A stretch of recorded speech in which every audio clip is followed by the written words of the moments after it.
Okay, children, Snappy is very busy listening to his music. He's been inside more and more these days because, of course, it's getting a little bit cold.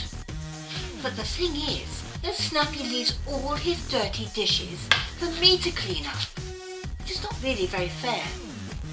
So Snappy, let's just take those earbuds out for a moment so we can just have a quick talk. Because listening is very important. And children, you all listen very carefully to your teachers and mums and dads. But also doing the right thing is important too. So Snappy, I think that as you said, you would be a very helpful crocodile when you're indoors. I think we will start with you taking your dirty dishes to the kitchen, and I will go and see what the Bible people are doing.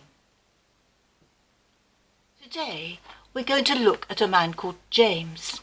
He was the half-brother of Jesus, and he wrote a very special letter to believers who had been scattered far away from Israel.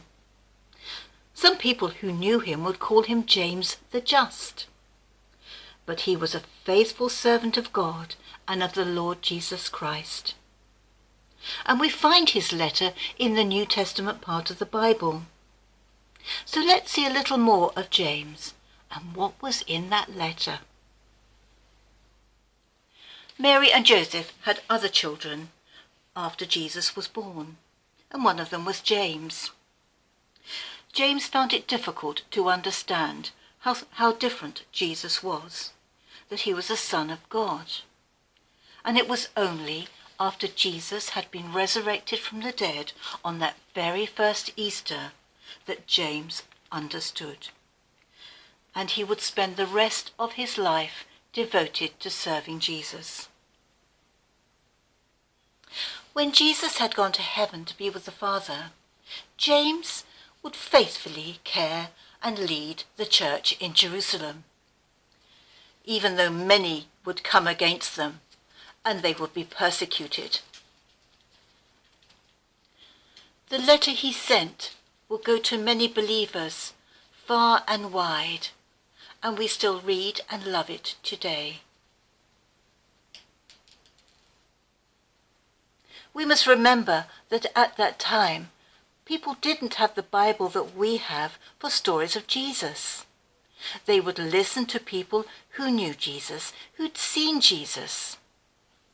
Listening was very important to the people of that time. Now when the letter of James comes along, how excited they must all be. There are many words of wisdom in the letter from James. He tells them that it's not just enough to listen. They must put into practice what they hear, to do what they hear. It's like the man who looks in the mirror, but straight away when he turns away, he forgets what he's seen. But you wouldn't look in the mirror and perhaps see a smudge or something wrong and not do something about it. In the same way, you don't look at God's law and ignore what it says. You do what it tells you. And in this way, you please God. The letter tells those new believers that what they do and what they say are very important. It's not enough just to look as though you love God, to look as though you're religious.